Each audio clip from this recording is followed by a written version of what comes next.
요한복음 21장 15절에서 25절을 통해서 나를 따르라 라는 제목으로 말씀의 은혜를 나누고자 합니다. 드디어 요한복음의 여정이 오늘로서 마치게 됩니다. 부활하신 주님과 갈릴리 바닷가에서 세 번째로 제자들이 만나는 장면입니다. 베드로는 주님이시라는 말에 겉옷을 갖춰 입고 물 속으로 뛰어 들어가게 되죠. 주님께서는 이 제자들을 위해서 숯불을 딱 피워 드시고 조반을 딱 준비하고 계십니다.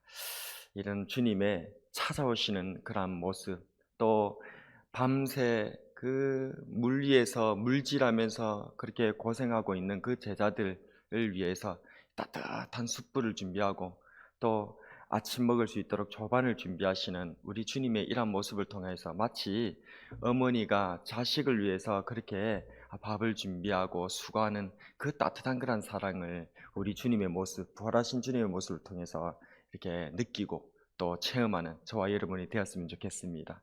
우리 예수님께서는 이처럼 낙심하고 또 좌절하고 있는 이 제자들을 그냥 놔두지 아니하시고 찾아와 주시는 분이십니다.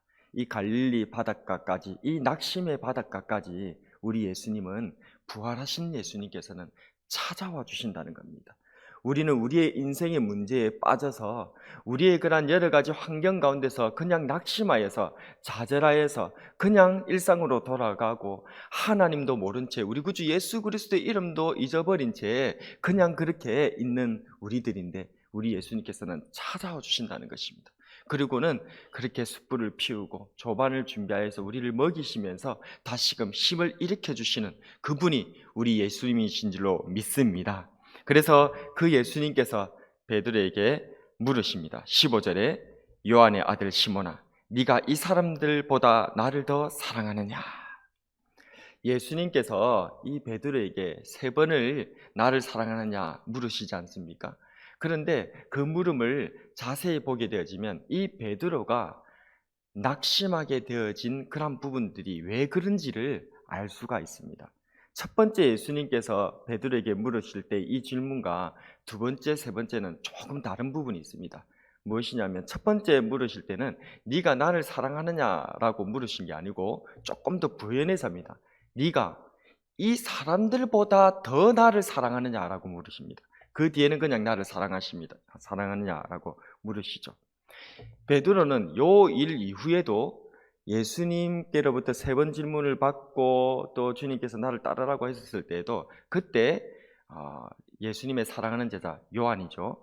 요한이 예수님을 따르는 모습을 보고 저 사람은 어떻게 됩니까? 라고 예수님 앞에 또 묻는 장면이 나옵니다. 그러니까 이 베드로가 지금 이렇게 다른 사람들에 앞서서 그렇게 팍 앞서 나갔던 그런 어떤 모습들을 평상시에도 항상 보였고, 그리고 이 베드로가 또 참 실수하는 모습들도 엉뚱하고 황당한 일들을 하는 모습들도 많이 보이지 않습니까? 그의 다혈질적인 성격, 다른 사람들보다 먼저 팍 앞장서서 나가는 그런 부분들, 어떨 때는 참 아주 지도자가 같이 앞장서서 솔선수범하는 모습에는 보기 좋기도 하지만 실수하는 부분들도 앞장서서 하는 그런 모습들을 종종 우리들에게 보여줍니다.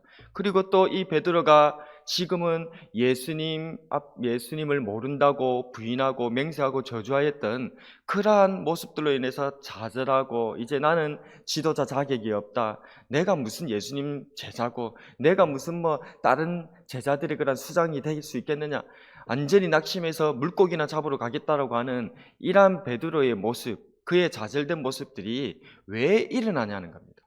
그것은 바로 오늘 주님께서 물으시는 이 질문과 베드로가 이 이후에도 또 나타나는 그러한 현상을 통하여서 미루어 짐작할 수 있습니다. 베드로는 무엇입니까? 자꾸 다른 사람들이 신경 쓰이는 거예요. 그래서 예수님께서 잡혀 죽으시기 전날 밤에도 다른 제자들은 전부 다 예수님을 다 버리고 도망친다 할지라도 저는 주님을 부인하지 않겠나이다. 누가 다른 제자들이 부인한다 했습니까? 다른 제자들이 저는 도망가겠습니다 이래 했답니까? 근데 그냥 자기만 열심히 하겠다 하면 될 낀데 굳이 다른 제자들 다 버리고 도망간다 할지라도 저는 주님을 따르겠습니다라고 그렇게 외쳤던 베드로, 또 그 어린 여종 앞에서도 그 여종의 그런 말 한마디, 그것들이 너무 신경 쓰여서 그렇게 부인하고 저주하고 맹세하였던 그런 이 베드로, 사람들의 눈이 자꾸 의식되고 사람들의 눈이 자꾸만 신경 쓰였던 이 베드로, 그러니까 어떨 때는 그 눈에 의하여서 동기부여를 받아갖고 더 잘하기도 하였지만은, 또 어떨 때는 너무 깊은 좌절과 낙심 가운데 빠졌던 이 기복이 심했던 이 베드로, 그 이유는 뭐였다고요? 자꾸 다른 사람들과 비교하는, 하나님과 나와의 관계, 우리 구주 예수 그리스도와 나와의 관계, 1대1로 주님을 만나 뵙지 못하고 다른 사람들 사이에서 자꾸만 비교하고 자꾸만 생각하고 다른 사람 눈을 의식하였던 그러한 이 베드로의 모습을 보게 됩니다. 그런데 우리라고 뭐 별 수 있겠습니까? 우리나라 사람들이 특별히 좀 사람들 눈치를 좀 많이 살피는 것 같아요. 저도 마찬가지죠. 5월달이나 6월달에도 감기 걸릴 수도 있잖아요. 그럼 춥잖아요. 그러면 옷을 더 입어야 된답니까? 암만 5, 6월이라 하더라도. 그런데 두꺼운 옷 입어지답니까? 내가 지금 추워서 죽을 판인데, 내가 지금 감기가 걸려서 오한이 지금 오고 있는데도 불구하고 내 옷 하나 내가 못 입더라는 거예요. 나는 지금 추워서 옷을 더 입어야 되는데도. 왜요? 눈치가 보이니까. 다른 사람들이 나를 어떻게 볼까? 그게 자꾸 신경이 쓰여서 옷 하나 제대로 못 입는 우리들의 모습. 베드로가 그랬다는 거예요. 이 베드로는 자꾸 다른 사람들이 자꾸 신경이 쓰여서 다른 사람들 그렇게 눈들을 본다고 우리 주님을 바로 보지 못하는 것입니다. 15절에 주님께서 이 시몬에게 물으십니다. 요한의 아들 시몬아, 네가 이 사람들보다 나를 더 사랑하느냐? 전에는 자신 있게 모든 제자들보다 자신이 더욱 주님을 사랑한다고 장담했던 베드로였지만, 이제는 정말 자신이 주님을 사랑하는지, 아니 더 나아가서는 다른 사람보다 내가 더 주님을 사랑하는지, 그렇게 혼란스럽기만 한 자신이 없는 베드로였습니다. 그럼에도 불구하고 베드로는 그래도 여전히 내가 주님을 사랑하고 있다는 것을 깨달았습니다. 그러면서 주님께 부끄럽지만 용기를 내어서 대답하죠. 주님, 그러하나이다. 내가 주를 사랑하는 줄 주님께서 아시나이다. 이제 나도 모르겠습니다. 저도 주님을 사랑하는지 잘 모르겠지만 제가 주님을 사랑하는지 주님께서 아십니다. 그러자 주님께서는 내 어린 양을 먹이라, 내 양을 치라, 내 양을 먹이라, 이렇게 이 베드로에게 다시금 사랑으로 그 마음에 불을 지펴주시고, 주님의 이 따뜻한 마음으로 이 베드로에게 다시 사명의 불을 지펴주셨던 것입니다. 우리도 혹시 사명의 불이, 주님의 사랑의 불이 좀 식어지고 꺼졌다면 주님께서 다시 일으켜주시는 주님의 이 사랑의 불로 사명의 불을 일으키는 저와 여러분 되시기를 축복합니다. 그래서 주님께서 3번 연이어서 베드로에게 말씀하신 후에 이 사명의 길은 내 뜻대로 가는 길이 아니라 이 사명의 길은 사명이 내 삶을 이끄는 것이다 라고 18절에서 말씀해 주십니다. 내가 진실로 너에게 이르노니 네가 젊어서는 스스로 띠띠고 원하는 곳으로 다녔거니와 늙어서는 너희 팔을 벌리니 남이 너에게 띠띠우고 원하지 아니하는 곳으로 데려가리라. 그러고서는 베드로에게 말씀하십니다. 너는 나를 따르라. 주님을 따르는 저와 여러분 되시기를 축복합니다. 주님을 따라가야 됩니다. 이 말씀에 나를 따르라 하시는 이 말씀 베드로에게 했는데, 그런데 이 베드로에게 하신 나를 따르라 하는 이 말씀을 누가 딱 받냐면 바로 그 사랑하시는 제자 요한이 그 말씀을 딱 자기 말씀으로 받아버리는 거예요. 그러고는 예수님을 따라서 벌떡 일어나서 따라가는 거예요. 근데 이 베드로가 아까도 얘기했지만 그 모습을 본 겁니다. 그걸 보면서 갑자기 또 생각이 탁 드는 거예요. 지금까지 또 어떻게 했습니까? 베드로와 예수님 1대1로 지금 딱 만났잖아요. 주님만 바라보고 있었던 이 베드로가 또다시 옆에 자기보다 예수님을 더 잘 사랑하고 더 잘 믿는 그런 모습을 보이는 이 요한 제자가 그렇게 예수님을 탁 따라서 일어나니까 또 그게 또 신경이 쓰이는 겁니다.